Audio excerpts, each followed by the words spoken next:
In 1979, a revolution topples Iranian ruler Shah Mohammad Reza Pahlavi, and with that, a monarchy of more than 2,500 years.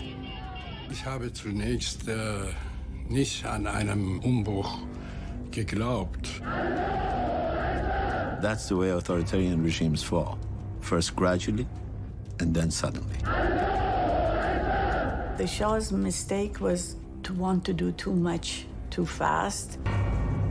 Shah Mohammad Reza Pahlavi, Persia's last emperor, was a key figure in world politics in the second half of the 20th century.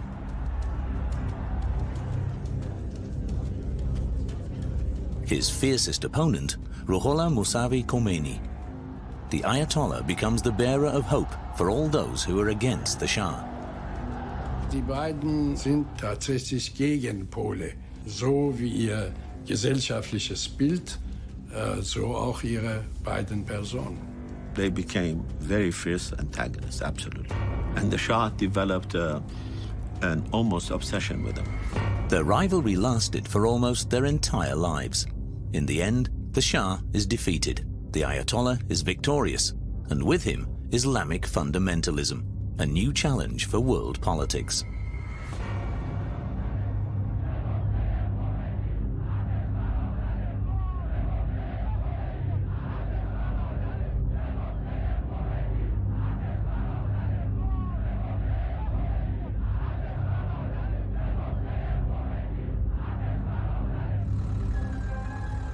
In September 1941, a young man becomes the new ruler of Iran. At just 21 years of age, Shah Mohammad Reza Pahlavi is sworn in as the new head of state in the Iranian parliament, in the middle of the Second World War.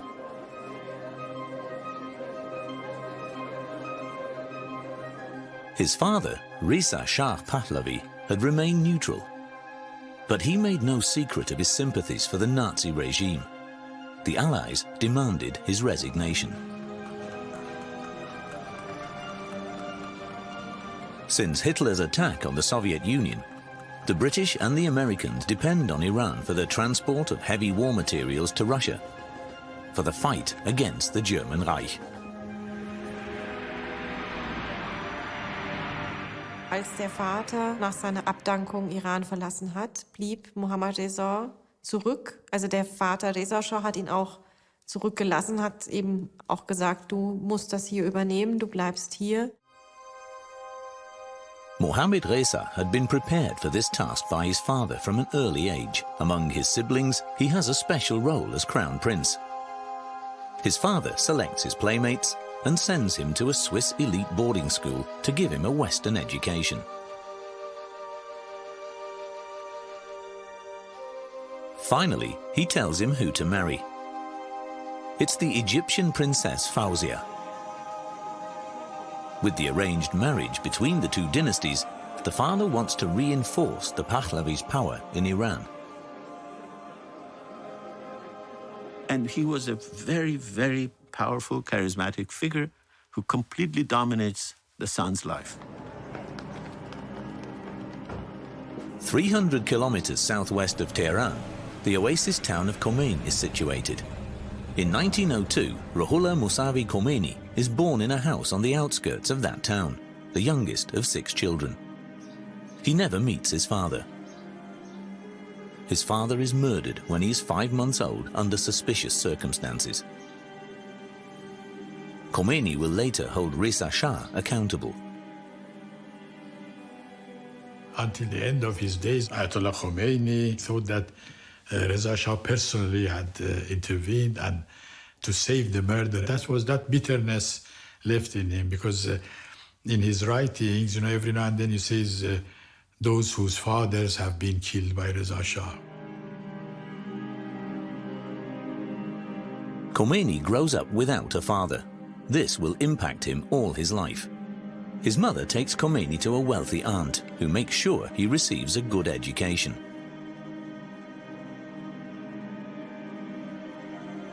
At 5 years of age, Khomeini starts school. A village teacher teaches him how to read and write. He's a fast learner. Among his classmates, he's the most gifted. While others play, he studies and reads the Quran.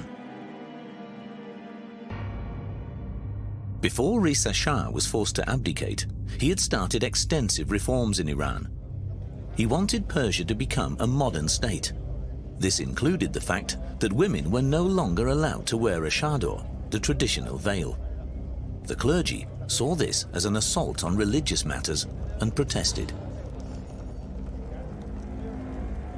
For Khomeini, who was studying Islamic theory of law by then, this was a fundamental violation of the principles of Islam. Khomeini war ein politischer Geistlicher, auch schon bevor er wirklich öffentlich auftrat. Kann man das auch festmachen an seinen Schriften. Also wir haben ein Traktat von ihm, Kashf al-Asrar, also die Enthüllung der Geheimnisse heißt dieser Titel. Darin greift er sehr stark Reza Shah an. Reza Shah's abdication under pressure from the Allies must have been greatly gratifying for him. He demands that Iran will now be ruled according to Islamic law again. This demand doesn't have any effect yet. Reza Shah dies in exile in South Africa in 1944. If not before, now with his son transferring the body, all eyes are on the new Shah. People wonder how he will solve the conflict with the clergy, which he inherited from his father. So far, he'd been perceived as rather restrained by the public.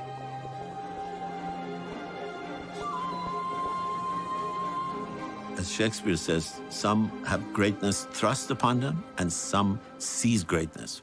Mohammad Reza Shah had the monarchy thrown upon him. And there was a big difference with someone who goes and grabs power and creates the modern state with someone who was essentially a reluctant king. The young Shah acts surprisingly resolutely. Like his father, he wants to modernize state and society, but end his father's confrontational course with the clergy. His subsequent opponent, Khomeini, now teaches Islamic theory of law. He finds a sympathetic ear in younger students who become radicalized. One group names themselves Fadaiyan-e-Islam. These martyrs of Islam are Shiite fundamentalists. They come from the ghettos of Tehran and demand the establishment of a theocratic state on the basis of the Quran. Any Western influence is to be banned. Women must wear veils in public again. Within a couple of years, they really became very important because first of all, they assassinated a top intellectual, Mr.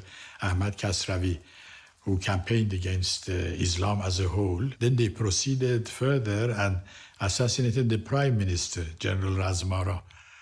And Khomeini was the cleric who gave them clerical cover. Because, you know, in Islam, or at least in Shiite Islam, you can't just go and kill somebody unless a clerical authority writes a fatwa, as, for example, like Khomeini wrote against Salman Rushdie. In early 1949, there's an assassination attempt on the Shah as well. It was probably carried out by a terror group, but this has never been proven. The Iranian parliament blames the Moscow-following Tudeh party and bans it. This comes in useful for the Shah, for communist ideology is equally as suspicious to him as is radical Islam. His political path is directed towards the West. I'm looking forward with the keenest anticipation to all that I have to experience here in the greatest of the democracies in a free world. In November 1949, the American President Harry S. Truman and the American people welcome Shah Mohammad Reza exuberantly. But not exactly selflessly. They want to secure access to the huge oil reserves in Iran.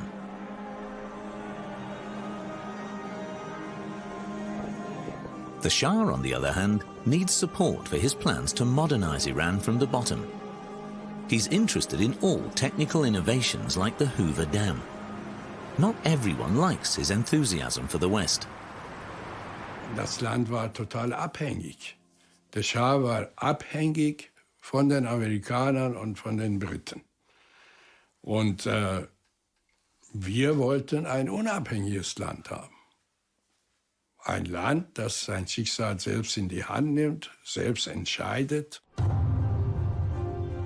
The global economic boom after the war requires fuel. Oil. In Abadan, near the Persian Gulf, the world's greatest refinery is built.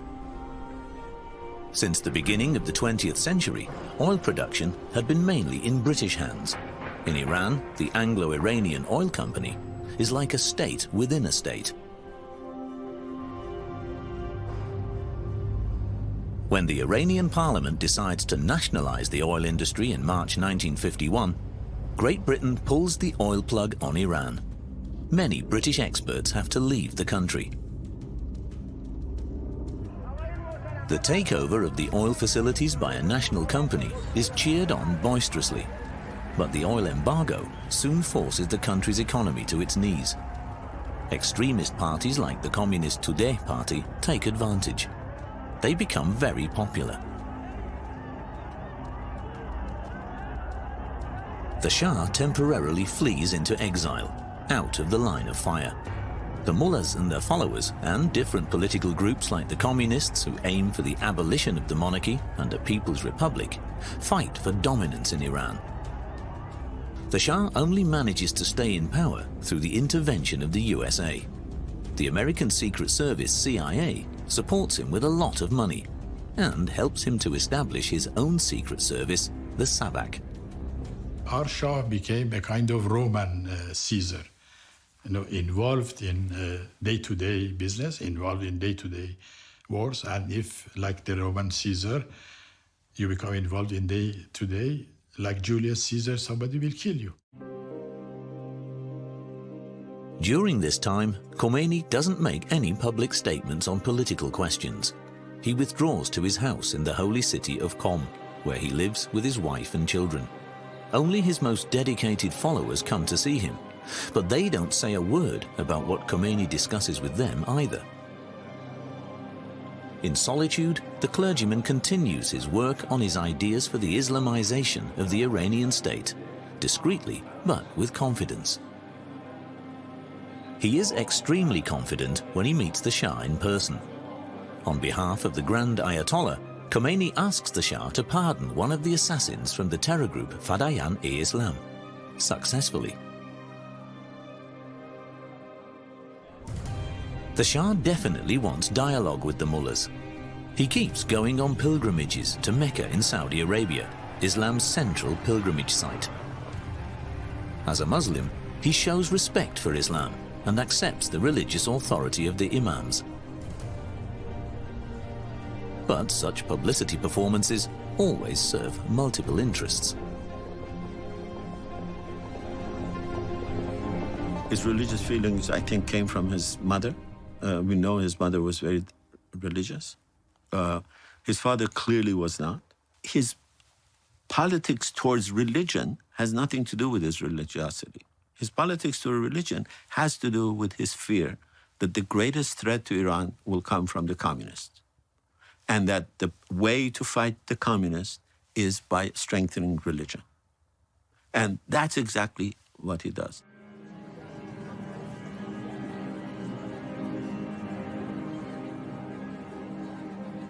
Any ally in the fight against the influence of the Communist Soviet Union is fine with the Shah. Therefore, he tries to win over the clergy, which was traditionally anti-communist and monarchist. It's a calculation which won't add up. He certainly thought that that ideological backing was religion. And that's, again, another mistake that he made. Religion, particularly as incarnated by the Shia clergy, could never have become the ideological framework on which to build modernization and westernization. In December 1959, there are pompous festivities in Tehran. Tabloid reporters from all over the world fight for the best picture of Mohammad Reza Shah and Farah Diba.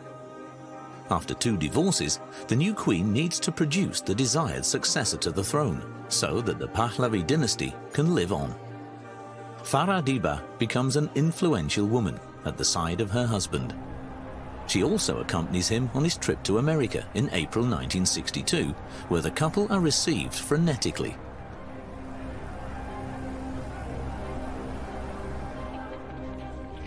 The Shah seeks to deepen Iranian-American relations with President John F. Kennedy. Both agree that only a strong military can fend off the latent threat of the Soviet Union. Arming Iran is a done deal. For the Americans, it's a valuable business. Weapons for oil.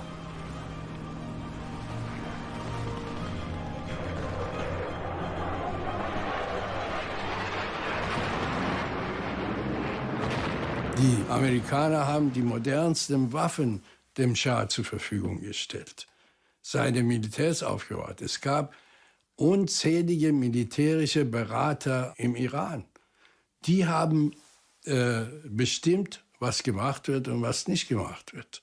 Und alles, was sie gemacht haben, diente bestimmt nicht der Demokratie. In the 1960s, Iran was still a developing country.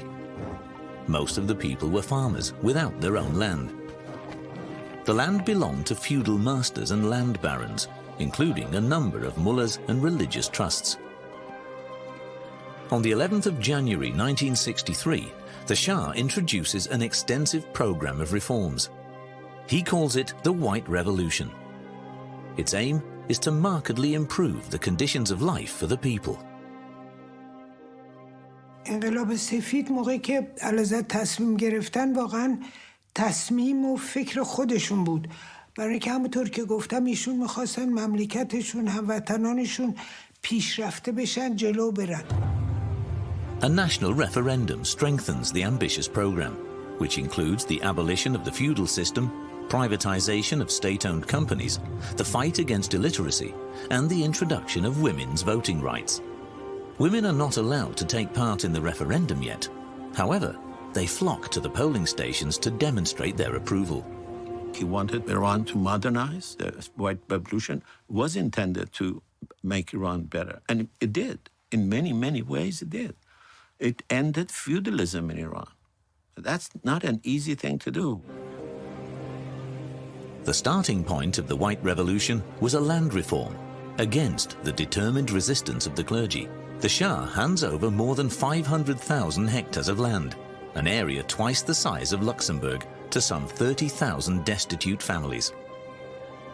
یه دلیل این بود که فکر می‌کردیم، یعنی گفته می‌شد در اون زمان شایع بود که زیر فشار آمریکایی‌ها رژیم شاه این کار کرده، بنابراین این برای تامین کننده هدف‌های استعماری امپریالیستیه و به نفع مردم ایران نیست و یه چیز فرمایشی هست به دستور خارجی‌ها، به دستور آمریکایی‌ها. In order for children to learn reading, writing and maths, soldiers teach them in village schools.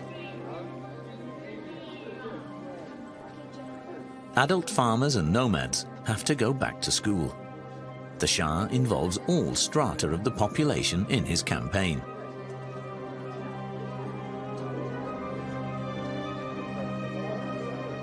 Es gab eine Armee zur Alphabetisierung und nicht tatsächliche Bildung. Und ich meine, es ist gut, wenn die Leute alphabetisiert sind, aber Alphabetisierung bedeutet nicht politische Bildung. Das ist ein sehr großer Unterschied. Und politische Bildung wurde überhaupt sowohl an den Schulen als auch an den Universitäten verboten. Khomeini takes on the role of a mouthpiece for a group of mullahs who reject this policy as pro-Western. در اون زمان آیت الله خمینی عنوان فردی شمرده میشد که این خواسته های مردم رو، خواسته های معترضان و مخالفان رو بازگو میکرد و با شجاعت و شهامت اینها رو پیگیری میکرد. از این جهت هم ما از آیت الله خمینی حمایت میکردیم. Khomeini war zu der Zeit, als er dann wirklich öffentlich auftrat, eben nicht mehr der junge Geistliche, der vorher war in Rom, der sich über Reza Schah beschwert hatte, der sich dann eben auch zurückhielt aus Respekt vor seinen Lehrern, sondern zu der Zeit war er dann eben auch schon Großayatollah, hatte sich dann eben auch schon eine ansehnliche Anhängerschaft versammelt und konnte dann natürlich auch, hatte ein ganz anderes Mobilisierungspotenzial. Khomeini takes advantage of his gain in power. He abandons his hitherto withdrawn position and openly opposes the Shah's politics. For the first time, he publicly warns him not to carry on with his father's ways. Khomeini sent a couple of letters directly addressed to the Shah, and the Shah gave a couple of speeches, directly responding to them. I've quoted those at length in the Shah book, and they're remarkable. Khomeini, for his defiance, telling the Shah, boy, don't do something so that I throw you out of the country like your father. And the Shah saying these little, the word is like ants, who survive in feces. We are not going to let them rule this country. Strengthening the role of women in Iranian society is an integral part of the White Revolution.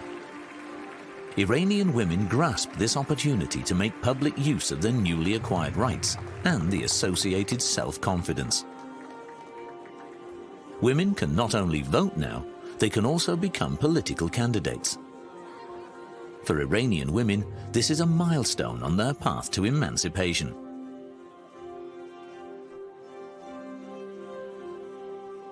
آزادی زنان که خیلی مهم بود، برصد حقوقی که زنان گرفتن بعد در مقایسه با خیلی ممالک اروپایی جلوتر بود. But there was a lot of resistance, and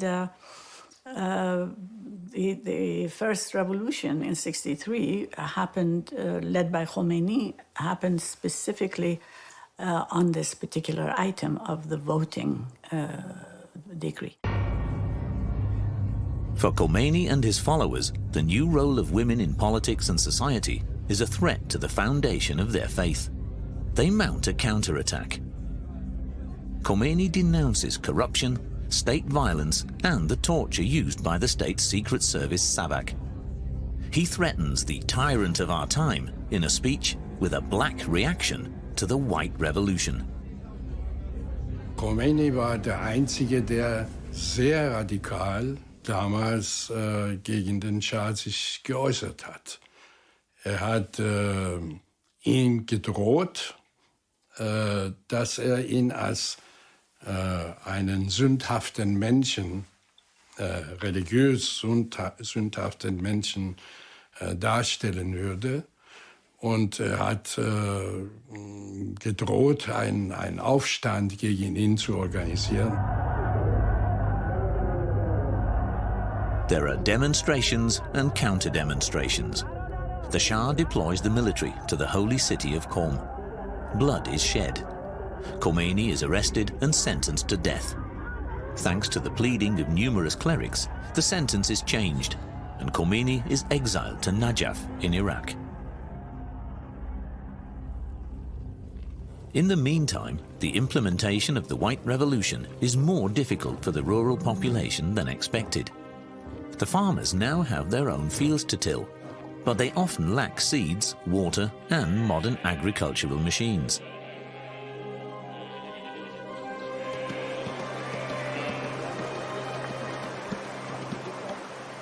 نتیجه این شد که این اصلاحات ارضی سبب شد که روستایی‌ها در ده نمیتونستن بمونن، راهی شهرها شدن، راهی شهرستان شدن، راهی تهران شدن.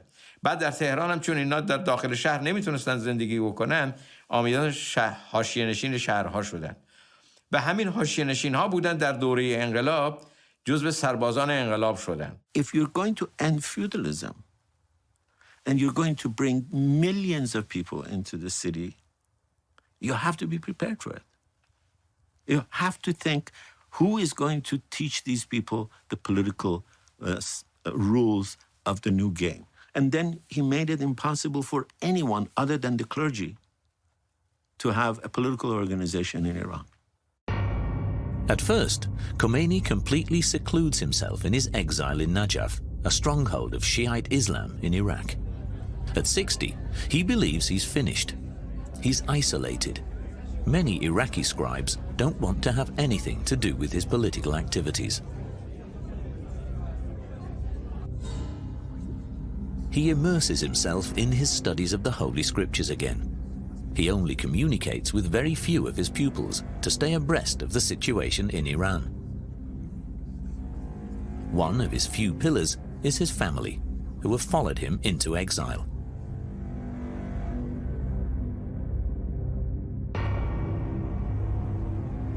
He was this distant figure, very little interest in anything other than his mosque and his books. He never went once 2 blocks from his house, the other side, to see a river. He went to his mosque and came home for 14 years. Meanwhile, in Iran, in October 1967, the Shah continues the grandeur of the old days. The Shah had always stressed that he wanted to achieve something for his country before ascending the peacock throne with all honors. Now, he has himself crowned emperor in Tehran. The clergy supports him. The Shah has always factored the clergy into his public appearances. He knows how important it is, especially for the ordinary people, to reference the religious foundation of the ruling dynasty. Now it seems he has arrived. He is the Shahanshah, the King of Kings.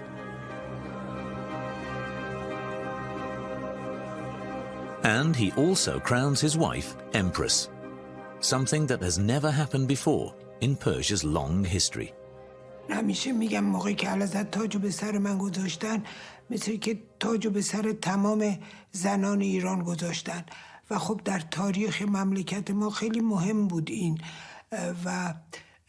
و راستش من اینقدر فکر نمی کردم که من مهم شدم. میدونید واقعا فکر می کردم که یه کاری برای پیش بردن و احترام به زنان. In May and June 1967, the glamorous couple is on a state visit in West Germany. They are welcomed by Federal President Lübke and Federal Chancellor Kiesinger. The visit mainly serves economic interests. The Shah visits the big steel companies along the Rhine and Ruhr rivers because he needs support for the industrialization of his country, for instance with the construction of new reservoir dams for the irrigation of farmland. It's a lucrative opportunity for the German economy. Man hat das Potenzial des Marktes gesehen. Die Banken waren auch beteiligt und daran interessiert, als Finanzier für derartige Dinge in Frage zu kommen, sodass das eigentlich ein Geben und Nehmen war. When the ruling couple visits the German opera in Berlin, the ugly face of the Shah regime is revealed. Members of his secret service Sabak attack demonstrators who are protesting against suppression and torture in Iran. The situation escalates. The visit of the Shah and the protests against his politics mark a turning point in the history of West Germany. In Tehran, the Shah's monument, which Farah Diba had commissioned, is meant as an architectural expression of the new modern identity of the empire. In the old imperial city of Persepolis, on the other hand, the Shah commemorates the Persian Empire's 2,500 years of history with an ostentatious celebration. In 1971, the biggest party in the world is held in the middle of the desert. Monarchs, heads of state, and dictators attend. The population is not invited.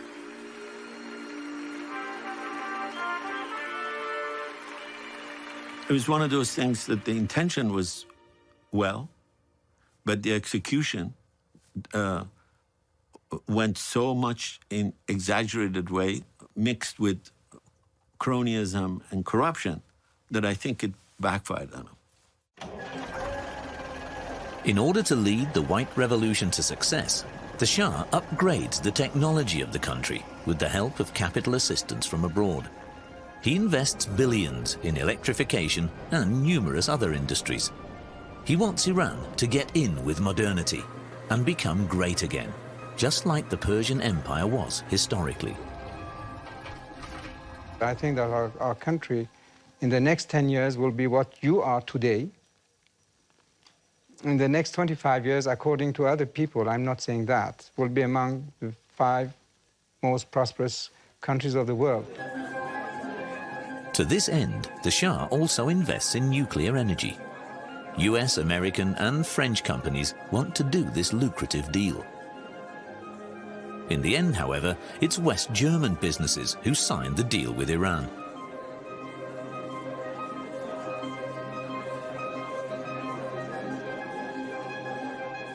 Natürlich waren wir stolz, dass wir den Auftrag bekamen, das erste Atomkraftwerk im Iran zu bauen, also Siemens KWU. Auf der anderen Seite habe ich mich natürlich gefragt, warum baut ein Land, das unendlich viele Energiereserven, Öl und Gas hat, warum bauen die überhaupt ein teures Atomkraftwerk? Einmal spielte natürlich für die deutsche Wirtschaft auch der Opportunismus eine Rolle. Wir waren interessiert zu liefern oder zu investieren. The motivation came from the necessity of his time, whether we like it or not. Modernization is to a large extent westernization. You can't modernize without westernizing. The capital, Tehran in particular, opens itself up to the cultural lifestyle of the West and becomes a modern metropolis. Veiled women are now hardly to be seen anywhere in the town. Young people are allowed to travel without restrictions and educate themselves.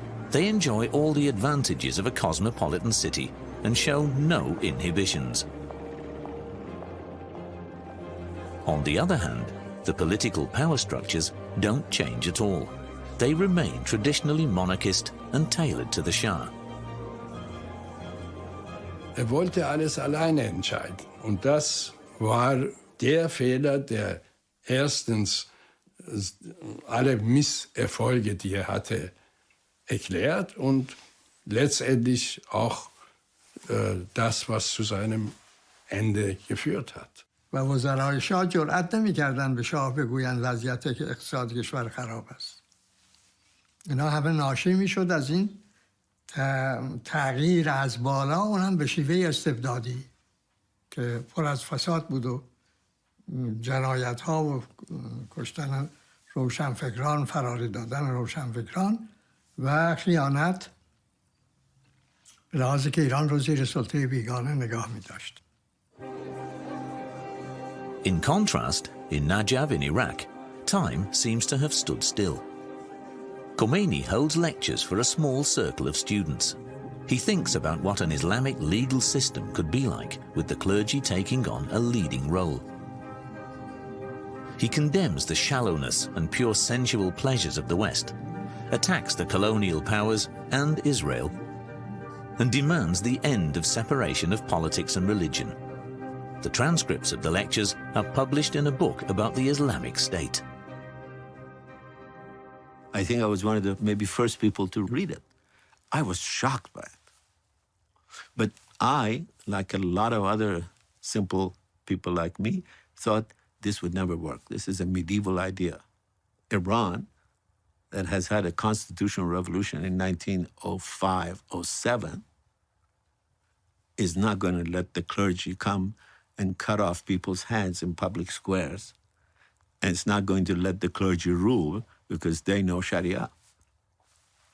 I was wrong, as were a lot of other countries and forces.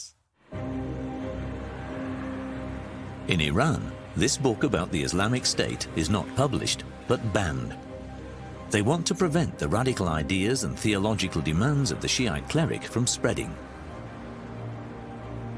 But the censorship only increases the fascination Khomeini's book holds for the opponents of the ruling class.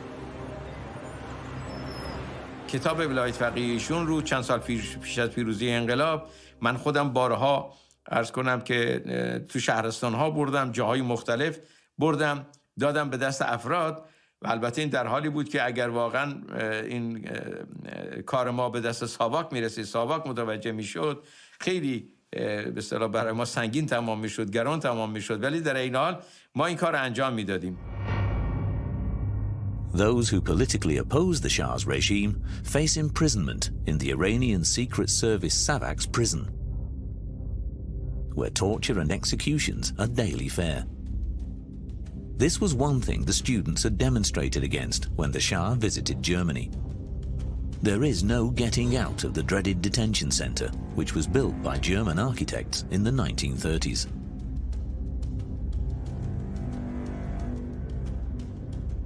Iranian politicians who are active today, like the current supreme religious leader Ali Khamenei, were imprisoned there during the reign of the Shah. Did they do bad things? Absolutely. Did they torture people? Absolutely. You can't forget that they actually did torture people. They tortured a lot of people. They executed a lot of people.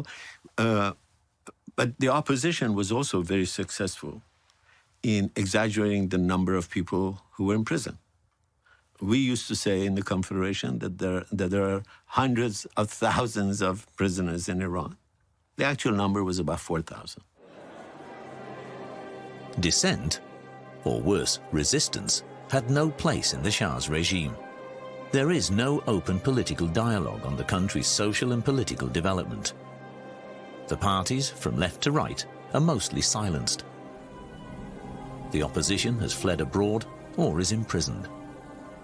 The Shah's autocratic regime results in him losing contact with the people in his country more and more.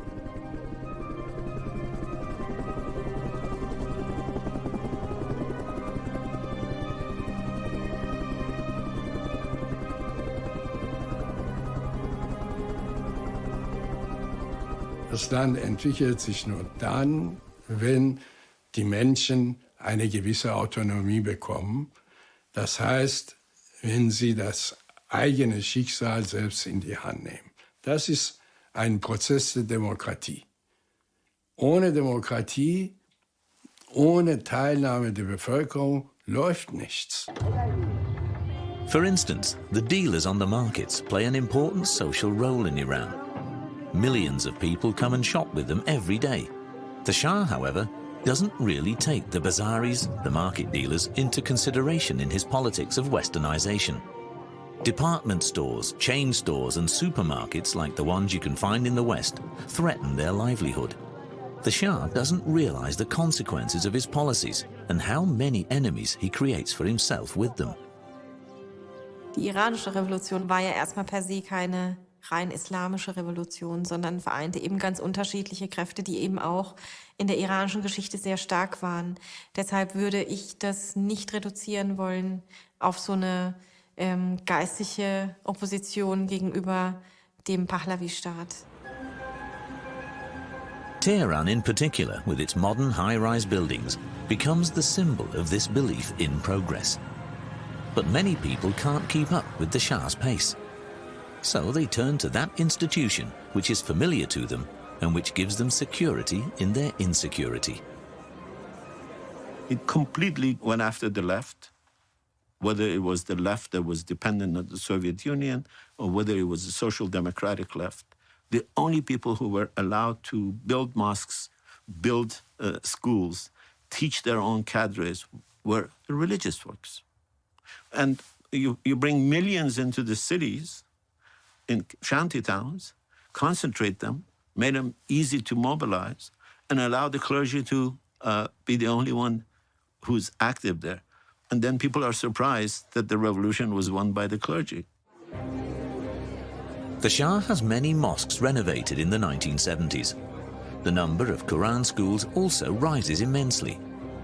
This way, he wants to assure the clergy how important Islam as an essential foundation of Iranian society is to him, despite focusing his politics on the West.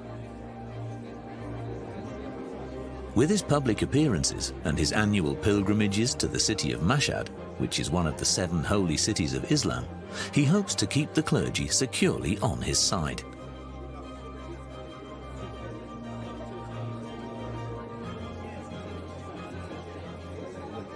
He saw religion as his last line of defense. He saw religion as his most powerful stronghold within the country. And that's where he made a massive miscalculation, massive strategic and ideological and political miscalculation, because what he thought of as his most powerful stronghold and backing turned out to be his most fatal and dangerous enemy. The first protest marches against the Shah take place in Qom in 1978. The reason is a defamatory article against Khomeini, which is published in a big Iranian daily newspaper. The article accuses him and the clergy of counter-revolution. His followers organize a demonstration of support. It was the fast-moving revolution. Maybe it is the fastest revolution in human history, because everything happened within 4 months. With every passing day, the resolve of the Shah's regime to stay in power was weakening, and the resolve of the opposition to demand his removal was increasing. There were fatalities during this demonstration in Qom.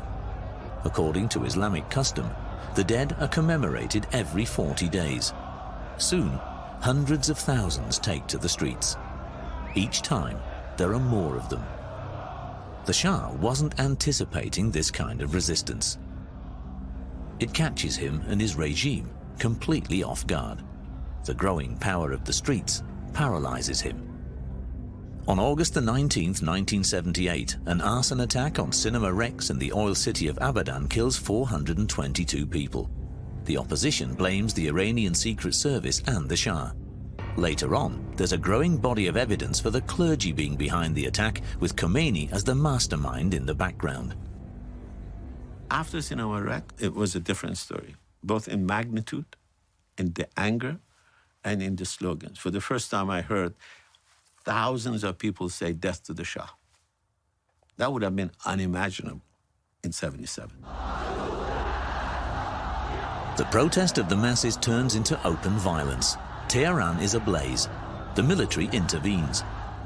On the 8th of September 1978, a day which will go down in Iranian history as Black Friday, 64 people are killed on the central Jaleh Square.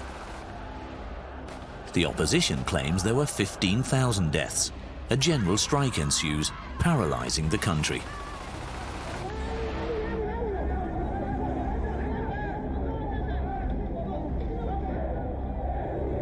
Der Schah verfügte über ein starkes Militär und Geheimdienste und dergleichen mehr.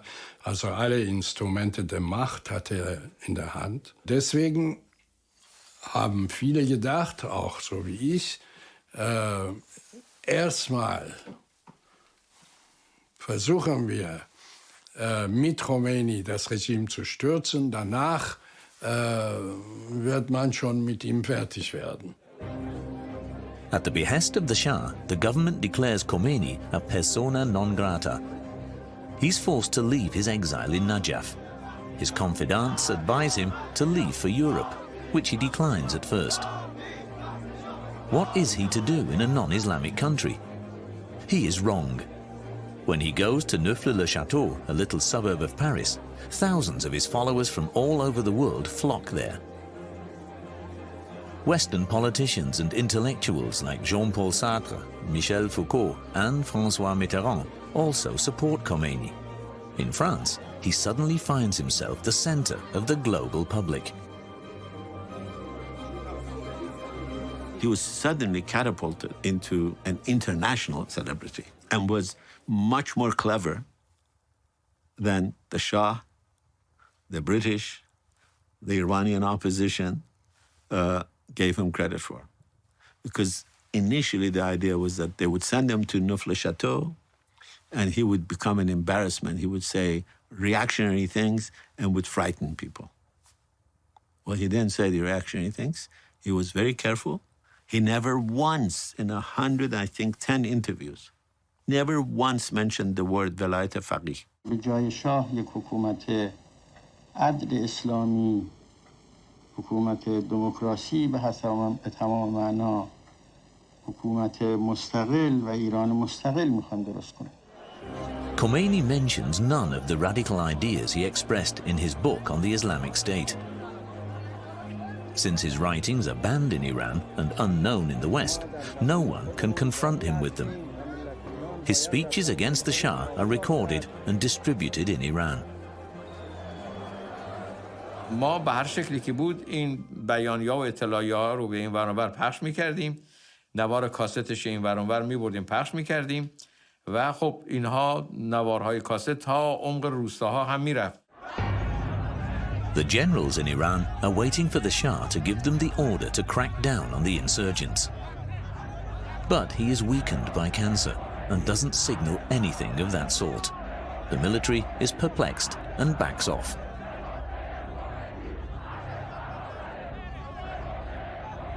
When the soldiers stop shooting at the people put flowers in their guns and give them pictures of Khomeini. They celebrate their new leader. In a televised appeal to the Iranian people, the Shah wants to change tack one more time. من نیز پیام انقلاب شما ملت ایران را شنیدم. تضمین می‌کنم که حکومت ایران در آینده بر اساس قانون اساسی، عدالت اجتماعی و اراده ملی و بدور از استبداد و ظلم و فساد خواهد بود. He looked weak. He looked absolutely despondent. He couldn't read the text. And the point that he was saying is that I have heard, that's the famous phrase, I have heard the call of your revolution and give me another chance. And people saw it rightly as a sign of his weakness. If ever there was a sign that he is not going to be able to master the situation, that was, to me, the speech. The crisis in Iran also causes ripples at international level. French President of State Giscard d'Estaing invites the German Chancellor Helmut Schmidt, US President Carter, and British Prime Minister Callaghan to Guadeloupe for a conference. Here, they decide on the fate of Iran. Nos entretiens ont fait apparaître un double objectif, accroître la sécurité et réduire les tensions dans le monde. Il nous est apparu que la reconnaissance légitime des réalités du monde contemporain doit s'accompagner de la poursuite des efforts pour améliorer les relations internationales. This means that the Western powers drop the Shah and his regime. On the 16th of January 1979, the Shah and his family leave Iran. The Shah expects the crisis to be over soon so that he can return. It turns out to be a farewell for good. و هیچ وقت فراموش نمی کنم اشکایی که در چشمانشون بود که موقعی که می رفتیم و اون افسری که خودشو به پای علیزاده انداخت. The Shah was a good king for the time of peace. He wasn't a good king for the time of big trouble. He was really a double personality. When he felt strong, he was extremely self-assured, and the first signs of weakness made him very, very timid. There was no other figure. Mr. Khomeini became the point of union. 14 days later, on the 1st of February 1979, Khomeini flies from Paris to Tehran. No one knows how this journey will end. Will the Shah's military force the plane to turn back or even shoot it down to prevent Khomeini from returning? خب این کسی که وارد هواپیما می شود با وجود این خطر با خیال آسوده وارد نمیشه به هواپیما. طبیعتاً دل نگرانی دارد. آقای خمینی هم چیزی ظاهر نمی کرد که دلخوره داره. ولی آقای بشر دیگه. او هم این دلخوره رو می داشت. After 14 years of exile, Khomeini now steps onto Iranian soil again. Millions of people frenetically celebrate his return. After 2,500 years, the Persian monarchy has outlived its usefulness. Khomeini is received as the new savior. No one has any idea of the consequences which the Islamic Revolution will have for the Iranian state.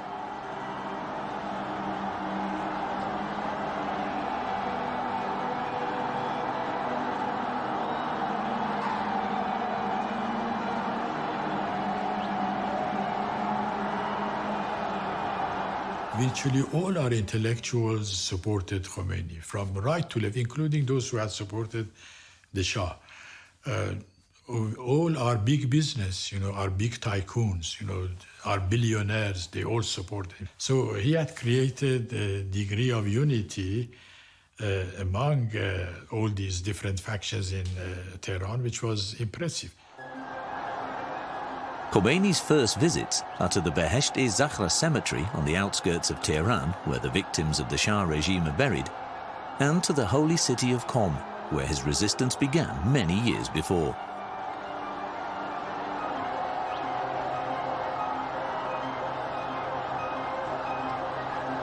The confrontation between these two could be summarized to the confrontation of two opposing will. And in such a confrontation, it is always the stronger will that will win, and that's exactly what happened in Iran. Khomeini's will was far stronger to conquer power than the Shah's will to keep power.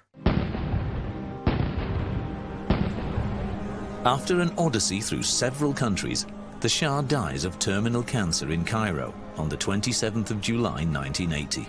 He lived to be 60 years of age. His body is buried in the Al-Rifai Mosque in the Egyptian capital.